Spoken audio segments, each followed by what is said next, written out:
Akila, high, আসসালামু আলাইকুম। আজকে আমরা একটা পার্টিতে যাব। তাই নাকি? হ্যাঁ। তুমি কি করছো এখন? বসে বসে ফোন দেখি। ফোন দেখো? হ্যাঁ। তো আজকে কি তুমি অনেক খুশি? তাই? হ্যাঁ। আজকে একটা পার্টিতে যাবা? যাব। হ্যাঁ গাইস, আসসালামু আলাইকুম। সবাইকে স্বাগত জানাচ্ছি দ্য ফ্রেন্ডশিপ ডায়েরিতে। তো আকিলা, তুমি অনেক খুশি না?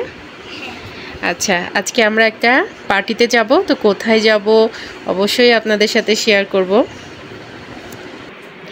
সন্ধ্যার সময় আমরা পার্টিতে অ্যাটেন্ড করব আমাদের একটা মানে প্রোগ্রামে। তো কি পরবো আসলে, অকেশন ছাড়া কিন্তু শাড়ি একদমই পরা হয় না। তো মনে করছি আজকে শাড়িই পরবো। তো কোন শাড়ি পরবো আসলে সেটাই পছন্দ করছিলাম। তো দেখা যাক কোনটা পছন্দ করে পরা যায়, একটু দেখে নেই। অবশেষে আমি একটা, এই যে লাস্টে কিন্তু এই জামদানি শাড়িটা চুজ করলাম পরার জন্য। ঢাকাই জামদানি আমার তো ভীষণ পছন্দ। আসলে জামদানি শাড়ি কার না পছন্দ, সবারই পছন্দ। তো এই শাড়িটা আমি পরবো।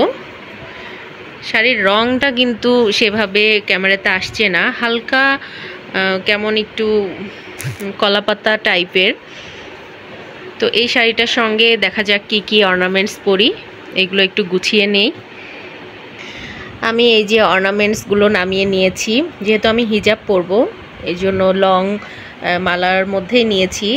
তো যেহেতু শাড়ির মধ্যে একটু গোল্ডেন কালার হালকা জরির কাজ আসতে, তো মনে করছি এই লং চেনটা পরবো নাকি পার্লের এই মালাটা পরা যায়, অথবা এইটা।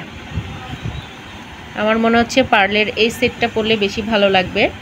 এর সঙ্গে এই চুড়িটা নামিয়ে নিয়েছি আর এই ওয়াচটা। তো দেখা যাক, আপনাদের সঙ্গে এখন একবারে রেডি হয়ে দেখা হবে। একদম রেডি হয়ে চলে এসেছি রেস্টুরেন্টে। আসলে বাসায় এত তাড়াহুড়ো হয়ে গিয়েছিল যে রেডি হওয়ার পরে ভালো মতো ভিডিওই করতে পারি নাই। গেস্টরা অলরেডি সবাই চলে এসেছে। তো আসতে একটু দেরি হয়ে গিয়েছিল, আমারই একটু বেশি দেরি হয়ে গিয়েছিল, যেহেতু ওয়ার্কিং ডেতে প্রোগ্রামটা অ্যারেঞ্জ করা হয়েছিল। তো সেজন্য দেখা যাচ্ছে যে অফিস শেষ করে আসতে আসতে প্রায় রাত 10টার কাছাকাছি বেজে গিয়েছিল, যেহেতু রাতে প্রোগ্রাম। তো এখন বলি প্রোগ্রামটা কিসের। অলরেডি আপনারা ক্যাপশনে দেখে নিয়েছেন, তারপরে বলি আমার ছোট মামা মামি, ওনাদের অ্যানিভার্সারি, বিবাহিত জীবনের ওনাদের 20 বছর পূর্ণ হলো। তো কেক কেটে সেলিব্রেট করা হচ্ছে, মামা খাইয়ে দিচ্ছে মামিকে। এইটা ছেলে মেয়ে, এক ছেলে এক মেয়ে নিয়ে মামা মামির সংসার, ওদের ছোট্ট সুন্দর একটা পরিবার। সবাই দোয়া করবেন, সবাই মানে ওনারা যেন আরও অনেক বছর সুস্থভাবে বেঁচে থাকে এবং জীবনের পথ চলাগুলো অনেক সুন্দর হতে হয়, এই দোয়াই করি বিশেষ দিনে।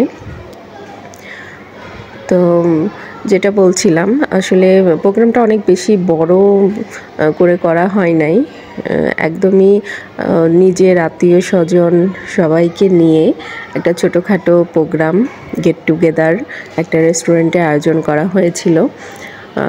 আসলে কর্মময় জীবনে সবাই আমরা যে যার মতো করে ব্যস্ত থাকি, ব্যস্ততার কারণে কিন্তু কেউ কারোর সঙ্গে বছরে দেখাও হয়ে ওঠে না, এরকম একটা পর্যায়ে চলে গিয়েছে।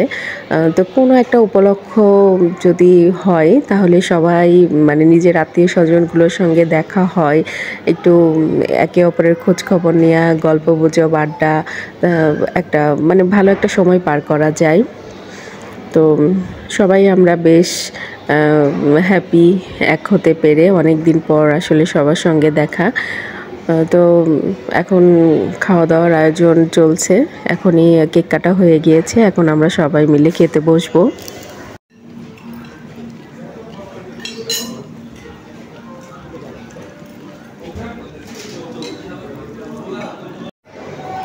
খাওয়ার টেবিলে আমরা একসঙ্গে সবাই মিলে বসে গিয়েছি। টেবিলেও চলছে গল্প, আড্ডা, আসলে যে কোনো দাওয়াত পেলে আমি অনেক বেশি খুশি হই, কেন জানেন? কারণ এই যে সবার একটু দেখা সাক্ষাৎ হয়, একটু গল্পগুজব হয়, কারোর ভালো থাকার কথা, কারোর ভালো না থাকার কথা, সব ধরনের কথাই কিন্তু একে অপরের সাথে দেখা হলে নিজের মানুষের সাথে শেয়ার করা যায়, সময়গুলো সুন্দরভাবে পার হয়। আর যে কোনো একটা প্রোগ্রাম, সুখের মুহূর্তগুলো তো আসলেই মানুষের লাইফে কম আসে, আর এখন কম হয়ে গিয়েছে এই ব্যস্তময় জীবনে। তো এই যে খাবার অলরেডি চলে এসেছে, রূপচাঁদা ফ্রাই, চাইনিজ ভেজিটেবল, ঝরঝরে পোলাও, রোস্ট, তারপরে গরুর মাংস ছিল, খাসির রেজালা, এগুলো সব আইটেম ছিল। তো খাওয়া দাওয়া শেষ করে এখন কেকটা ট্রাই করছি। কেকটা ভীষণ সফট, দেখুন, মানে একদম চামচ দেওয়ার সঙ্গে সঙ্গেই কেটে যাচ্ছে। আর চিজি কেক, ভীষণ মজা ছিল কেকটা, আসলেই অনেক মজার। তো কেকটাও খেলাম সবাই একসঙ্গে। এবার এই যে পান মশলা, এটা তো অনেকেই পছন্দ করে, মুখ শুদ্ধি যেটাকে বলে অনেকেই, ইন্ডিয়াতে শুনি বলে যে মুখ শুদ্ধি। আসলে খাওয়ার শেষে এই পান মশলাটা না খেলে যেন জমে না। আর আমার তো পান হলে তো কথাই নেই, পান হলে আরও বেশি ভালো হতো। তো এই যে আমার মেয়েরা খাওয়া দাওয়া শেষ করে একটু মজা আনন্দ করছে। এই ছিল আজকের ব্লগটি, কেমন লাগলো অবশ্যই জানাবেন। আল্লাহ হাফেজ।